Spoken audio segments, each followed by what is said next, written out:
नमस्कार, सुबह की बड़ी खबर देख रहे हैं आप। आपके साथ मैं हूं ललित प्रजापति। सबसे पहले बात सियासत की। विधानसभा में नेता विपक्ष को लेकर बना सस्पेंस खत्म हो चुका है। पूर्व मुख्यमंत्री कमलनाथ ही होंगे विपक्ष के नेता। कांग्रेस पार्टी आज विधानसभा को इसकी जानकारी भी चिट्ठी के जरिए दे देगी। विपक्ष के नेता के तौर पर कमलनाथ के नाम को ही फाइनल किया गया है। कांग्रेस ने कार्यमंत्रणा समिति के लिए भी नेताओं के नाम भेज दिए हैं। कार्यमंत्रणा समिति के लिए Kamal Nath, doctor Govind Singh, NP Prajapati, KP Singh, Kantilal Bhuria, Sajjan Singh Verma के नाम भेजे गए हैं।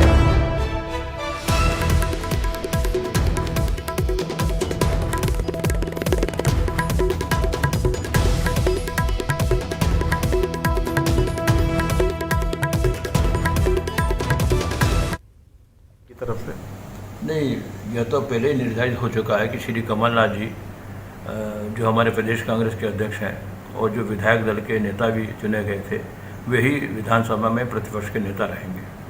इस संदर्भ में चिट्ठी शीघ्र भेज दी जाएगी। विधानसभा को जानकारी भेजी जा रही है। हाँ, विधानसभा को जानकारी हम लोग दे देंगे बराबर। ये चिट्ठी हमारे सचेतक जो है उनकी तरफ से प्रेषित की जाएगी।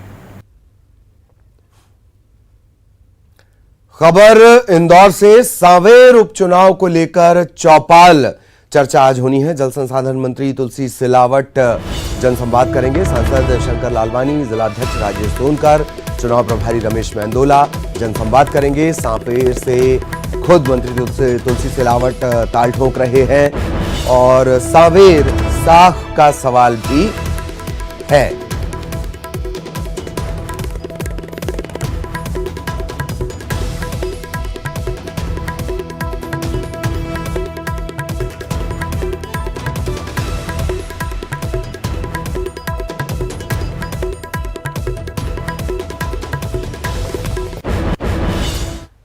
और मंत्री गोपाल भार्गव ने किया है ट्वीट। मंत्रियों के विभाग बंटवारे को लेकर उन्होंने ट्वीट किया है। मालदार विभाग शब्द के प्रयोग पर उन्होंने आपत्ति भी जताई है। हम सब जनसेवा के लिए आए तो मालदार जैसे शब्द सही नहीं है। इससे पार्टी के कार्यकर्ताओं में भी अच्छा संदेश नहीं जाएगा। मुझे जब जो विभाग मिला मैंने उसकी जिम्मेदारी निभाई। इतिहास गवाह है कि बीजेपी कभी व्यक्ति आधारित पार्टी नहीं रही। मेरे विचार से ऐसे शब्द राजनीति में उपयोग नहीं होने चाहिए। अच्छे विचार हैं मंत्री गोपाल भार्गव के, लेकिन क्या तमाम राजनेताओं के, अगर वो बीजेपी कांग्रेस सब मिला लिए जाएं, तो क्या उनके भी ये विचार हैं? ये भी एक बड़ा सवाल है।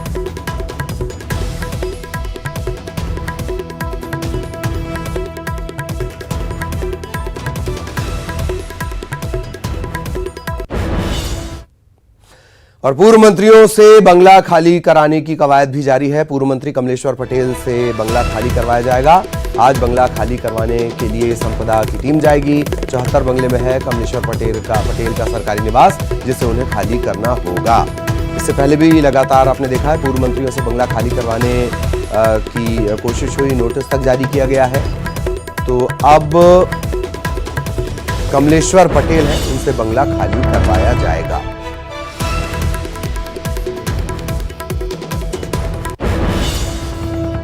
और रक्षाबंधन पर चलेंगी स्पेशल ट्रेन। मालवा झेलम समेत 17 ट्रेन शुरू करने की तैयारी है। ये सभी ट्रेन भोपाल, बीना और इटारसी स्टेशन से होकर गुजरेंगी। जल्द ही इन ट्रेनों का टाइम टेबल भी जारी कर दिया जाएगा। रेलवे ने 90 स्पेशल ट्रेन चलाने की अनुमति दे दी है। ये सभी ट्रेन भोपाल, बीना, इटारसी से होकर गुजरेंगी। अभी टाइम टेबल नहीं आया है कब कौन सी ट्रेन कितने बजे, लेकिन जल्द ही ये टाइम टेबल भी जारी कर दिया जाएगा। इसमें मालवा झेलम समेत 17 ट्रेन शुरू करने की तैयारी है रक्षाबंधन के मद्देनजर।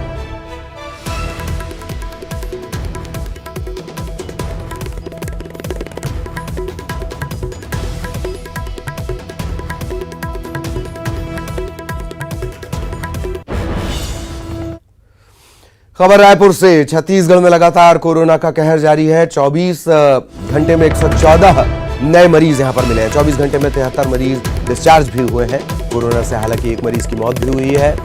अब प्रदेश में एक्टिव मरीजों की संख्या है 1084। संक्रमण के कुल मामले यहां बढ़कर हो गए हैं 4379।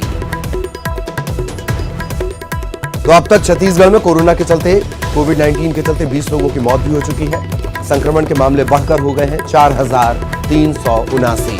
इनमें से 3000 से ज्यादा ऐसे हैं जिन्होंने कोरोना को मात दी है। 20 लोगों की जान नहीं बचाई जा सकी।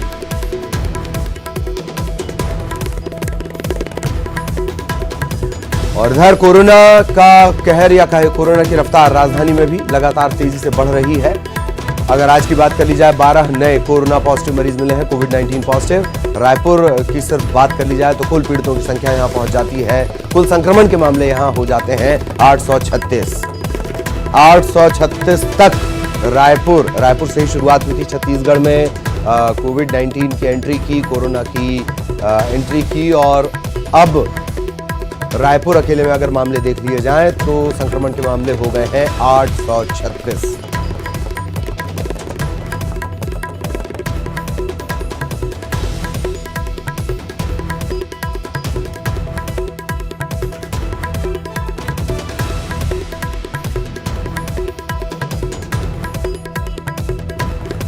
तो रायपुर में कुल पीड़ितों की संख्या 836 तक पहुंच चुकी है। और अगर पूरे छत्तीसगढ़ की बात कर ली जाए तो यहां आंकड़ा पहुंच गया है 4379 तक। लॉकडाउन के बाद अनलॉक होने की प्रक्रिया में भी तेजी से संक्रमण बढ़ा है। यही वजह है कि छत्तीसगढ़ में भी संक्रमण के आंकड़े बढ़ रहे हैं। संक्रमण के मामले 4379, और अगर सिर्फ रायपुर की बात कर ली जाए तो 836 यहां पर संक्रमण के मामले पहुंच गए हैं। 12 नए कोविड-19 पॉजिटिव सामने आए हैं।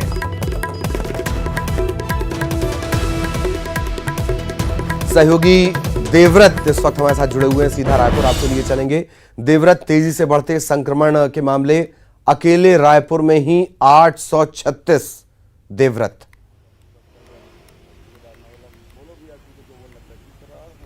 जी बिल्कुल, रायपुर में 836 मामले हो चुके हैं और प्रदेश में अगर एक्टिव केसेस की बात हम करें तो 1084 एक्टिव केसेस हैं और स्थिति चिंताजनक है क्योंकि लगातार संक्रमण के आंकड़े बढ़ते जा रहे हैं और कोरोना वॉरियर्स भी इससे अछूते नहीं है। आपको बता दूं कि रायपुर में 4 थाने अब तक के सील किए जा चुके हैं।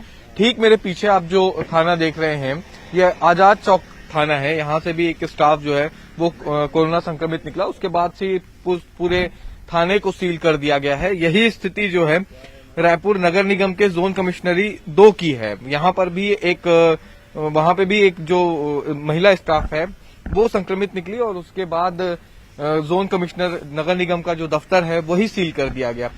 तो कुल मिलाकर के जैसे जैसे आंकड़े बढ़ते जा रहे हैं, नए आंकड़े सामने आ रहे हैं और सबसे बड़ी बात ये कि जो कोरोना वॉरियर्स हैं, जो सफाई कर्मी और इसके अलावा पुलिसकर्मी जो काम में लगे हुए हैं, वो लगातार इसकी जद में आते जा रहे हैं। तो स्थिति जो है वो चिंताजनक हो गई है। पहले से सख्ती बढ़ा दी गई है। हालांकि अनलॉक के दौरान ये हुआ कि लोगों को छूट मिली और एक साथ शहरों में लोगों की भीड़ देखने को मिली। एक तस्वीर हम देवव्रत दिखा रहे थे, खबर भी हम लगातार बता रहे हैं कि फ्लैग मार्च करवाया गया, फ्लैग मार्च के जरिए दुकान बंद करवा दी गई। मैं शुरुआत से ही ये बात कह रहा हूं कि हमें लोगों को प्रेरित करना है, डंडा दिखाकर मार मार कर मुसलमान बनाने जैसी कहावतों को चरितार्थ नहीं करना है। स्थिति तो वही है जस की तस। आपको फ्लैग मार्च निकालना पड़ रहा है ये दिखाने के लिए कि दुकानें बंद रखनी है। फिर कहां की इंस्पिरेशन लोगों को मिलेगी खुद से करने की? जी बिल्कुल, राजधानी में कई ऐसी तस्वीरें आई हैं। बिरगांव में एक पुलिस द्वारा एक आम जनता की पिटाई का वीडियो सामने आया, उस दौरान भी काफी सख्ती और बर्बरता जो है वो पुलिस की देखी गई थी। लेकिन अभी की जो स्थिति देखने को मिल रही है, अभी हालात और ज्यादा चिंताजनक हो गए हैं। जब मामले कम थे उस दौरान लोगों में खौफ और डर दिखाई दे रहा था, लेकिन अब जैसे कि संक्रमण के मामले लगातार बढ़ते जा रहे हैं, लेकिन लॉकडाउन के बाद जब अनलॉक हुआ उसके बाद से लगातार ऐसा देखने को मिल रहा है कि एक तरह से लोगों में कोरोना का संक्रमण का जो डर होना चाहिए, जो सुरक्षा का भाव होना चाहिए, वो नहीं दिखाई दे रहा है। क्योंकि एक साथ काफी सारी रियायतें दे दी गई, बहुत सारी दुकानों को खोल दिया गया। दुकानों को खोलने का समय रात 9 बजे तक कर दिया गया था, लेकिन यही वजह रही कि लगातार संक्रमण के आंकड़े बढ़ते गए। और क्योंकि बहुत सारे ऐसे मरीज भी हैं जिनकी कोई ट्रैवल हिस्ट्री नहीं है, प्राइमरी कॉन्टैक्ट से ही उनको संक्रमण फैला है, यानी कि स्थिति जो है लगभग कम्युनिटी स्प्रेड जैसी ही है। कम्युनिटी स्प्रेड तो नहीं कहना चाहिए, लेकिन वैसी स्थिति अगर देखने को मिल रही है। ये दरअसल तो सरकार ऐसा कहना नहीं चाहती है कि हम कम्युनिटी स्प्रेड की कंडीशन में है। वो क्लस्टर जैसे नए शब्द लाते हैं, वो नए नए शब्द लेकर आते हैं। एक बात और है, यह भी तय है कि लॉकडाउन जैसी स्थिति नहीं आएगी। टीएस बाबा ने भी इस बाबत कहा कि लॉकडाउन में जाना कोई विकल्प नहीं है। बहरहाल वक्त की कमी है। बहुत बहुत शुक्रिया देवव्रत आपका इस तमाम जानकारी के लिए। सहयोगी देवव्रत हमारे साथ बने हुए थे कोरोना के अपडेट को लेकर। इधर इंदौर की स्थितियां कैसी हैं? इंदौर में भी फिर से कोरोना के मरीज बढ़ रहे हैं और अब जो ताजा रिपोर्ट है उसके मुताबिक, ताजा बुलेटिन है उसके मुताबिक 93 नए पॉजिटिव केस सामने आए हैं। पिछले 24 घंटे में 3158 सैंपल की जांच की गई। 3039 सैंपल की रिपोर्ट आई है नेगेटिव। मेडिकल बुलेटिन में 5 मरीजों की मौत की पुष्टि भी की गई। अब अगर इंदौर अकेले की बात कर ली जाए तो अब तक कोरोना के चलते यहां 278 लोगों की जान नहीं बचाई जा सकी। एक्टिव मरीजों की संख्या फिलहाल है 1144। 4074 मरीज ठीक होकर अपने घर लौट चुके हैं। संक्रमण के मामलों की बात कर ली जाए, कल ही संक्रमण के मामले 5000 के पार पहुंच गए थे। अब यह स्थिति आपने देखी इंदौर की। पूरे प्रदेश में, मध्य प्रदेश में क्या स्थिति है? 24 घंटे के दौरान पूरे मध्य प्रदेश में 207 नए कोरोना के केस आए हैं। इंदौर में 93 मामले आए हैं, जबलपुर में 19 नए मामले आए हैं, उज्जैन में 12 नए केस आए हैं, मंदसौर में 12, जबलपुर में 19, उमरिया में 3। पूरे मध्य प्रदेश में 19,464 कोरोना के मामले अब तक सामने आए हैं। 13,468 लोग स्वस्थ भी हुए, लेकिन 675 ऐसे लोग जिनकी जान नहीं बचाई जा सकी। ठीक है, पुरानी सरकार ने नहीं किया, नई सरकार को कर लेना चाहिए। नई सरकार नहीं कर रही है तो पुरानी सरकार जो विपक्ष में बैठी है उसे सवाल उठाने चाहिए। बढ़ते हुए आंकड़ों के बीच सभी ये बता रहे हैं कि फला ने धोखा कर दिया, फला धोखा कर रहा है। ये कोई नहीं बता रहा है कि कोरोना से जो मौतें हो रही हैं उन पर काबू कैसे आएगा। बहरहाल कोरोना के अपडेट को लेकर इंदौर की एक बार फिर बात करेंगे। सहयोगी अरुण इस वक्त हमारे साथ जुड़े हुए हैं। अरुण, तमाम तरह की जो राजनीतिक रस्साकशी है उन सब के बीच इंदौर में बढ़ते हुए आंकड़े अब ये चिंता बढ़ा रहे हैं। अरुण,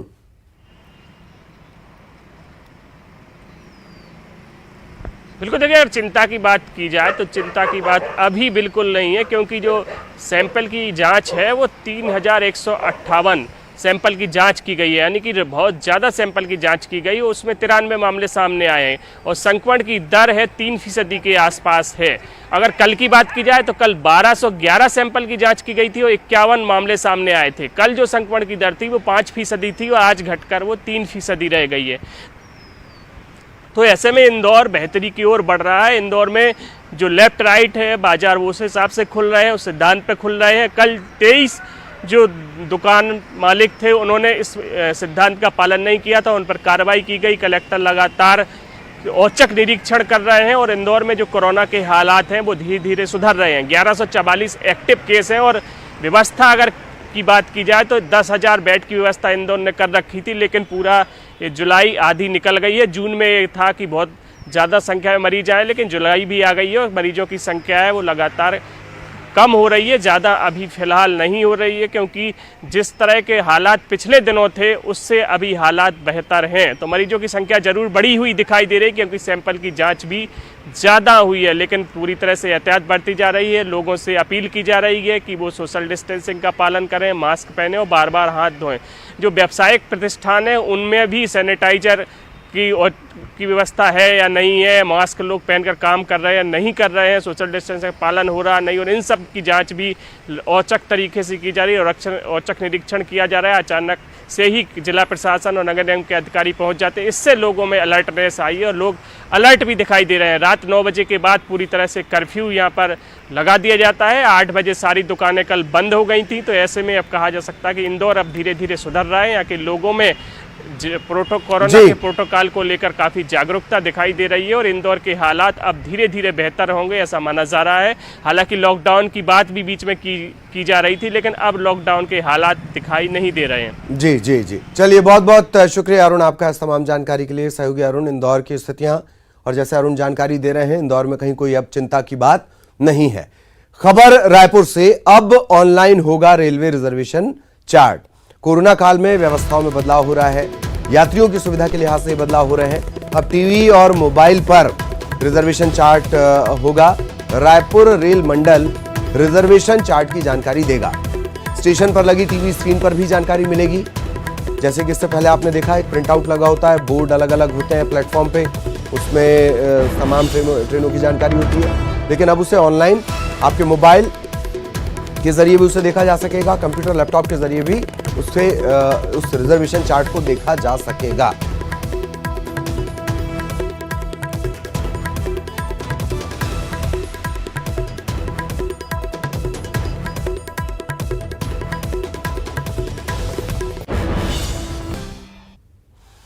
ब्रेक के बाद आपका स्वागत है। यूनाइटेड नेशन देशों को संबोधित करेंगे प्रधानमंत्री मोदी। शुक्रवार को प्रधानमंत्री मोदी का वर्चुअल संबोधन है। UN economic and social council को प्रधानमंत्री मोदी संबोधित करेंगे। 17 जून को सुरक्षा परिषद में नॉन परमानेंट सीट पर भारत की जीत के बाद पहला यह संबोधन होगा। स्किल इंडिया मिशन की आज 5वीं वर्षगांठ भी है। पीएम कार्यक्रम को वीडियो कॉन्फ्रेंसिंग के जरिए भी संबोधित करेंगे।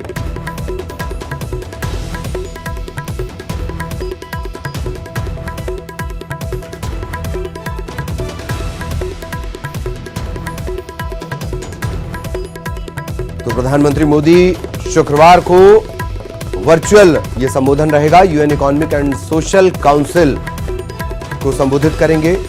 17 जून को सुरक्षा परिषद में नॉन परमानेंट सीट पर भारत की जीत के बाद ये उनका पहला संबोधन होगा। और आज आने हैं सीबीएसई बोर्ड के 10वीं के नतीजे। cbse.nic.in पर यह रिजल्ट देखा जा सकेगा। इसके अलावा cbse results.nic.in और results.nic.in पर भी ये रिजल्ट आप देख सकते हैं। उमंग और डिज रिजल्ट्स ऐप, इनके जरिए भी परीक्षा परिणाम देखे जा सकते हैं। सहयोगी अनुराग हमारे साथ जुड़े हुए हैं। अनुराग, 12वीं के नतीजे आ चुके थे कुछ दिनों पहले और अब 10वीं के नतीजों का इंतजार, आज ये भी पूरा हो जाएगा। सीबीएसई बोर्ड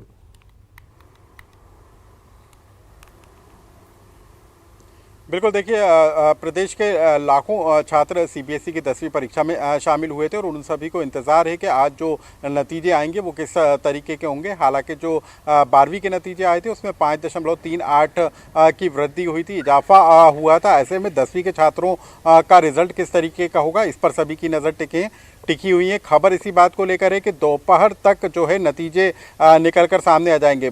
जिस तरीके से पूरे देश भर में सीबीएसई के नतीजे देखे जा सकते हैं, सीबीएसई की वेबसाइट के जरिए नतीजे देखे जा सकेंगे और इसके अलावा कई और दूसरी वेबसाइट हैं जिसके जरिए अनुराग, लेकिन पिछली बार जब 12वीं के नतीजे आए तो मैं थोड़ा टेक्निकल पहलू पे, एक तो सीबीएसई की परीक्षा प्रक्रिया रीजन में बटी होने की वजह से रिजल्ट प्रक्रिया, माफ कीजिएगा, ये बहुत ज्यादा जटिल है। दूसरा कि टेक्निकली जहां डिजिटल इंडिया की बात हो रही है, 12वीं के नतीजे देखे जाने में बहुत दिक्कत गई है। जो ये तमाम साइट्स हैं, जो सीबीएसई की खुद की साइट है, वो ओवरलोड रही है, ओवर क्राउडेड रही है। अनुराग,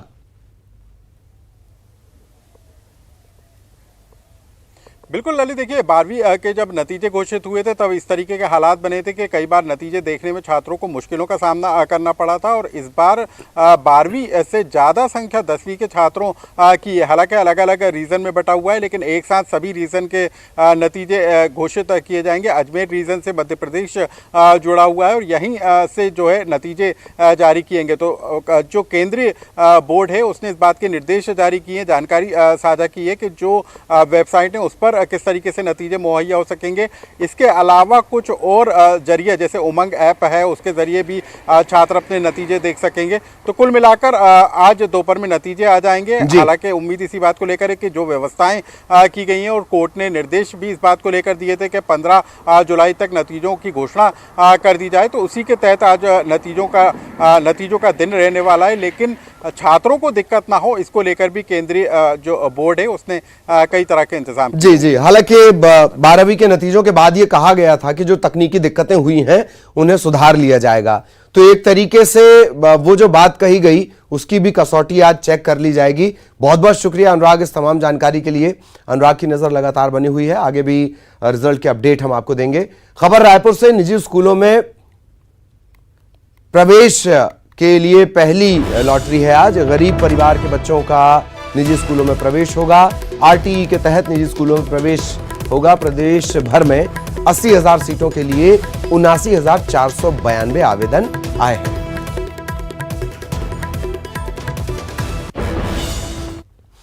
सचिन पायलट को एमपी बीजेपी का साथ मिला है। कैबिनेट मिनिस्टर हैं गोविंद सिंह राजपूत।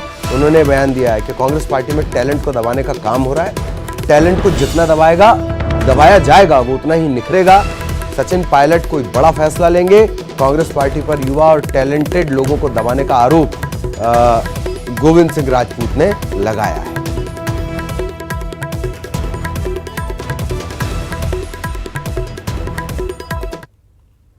देश में कांग्रेस में एक अलग प्रकार की विचारधारा ने जन्म लिया है।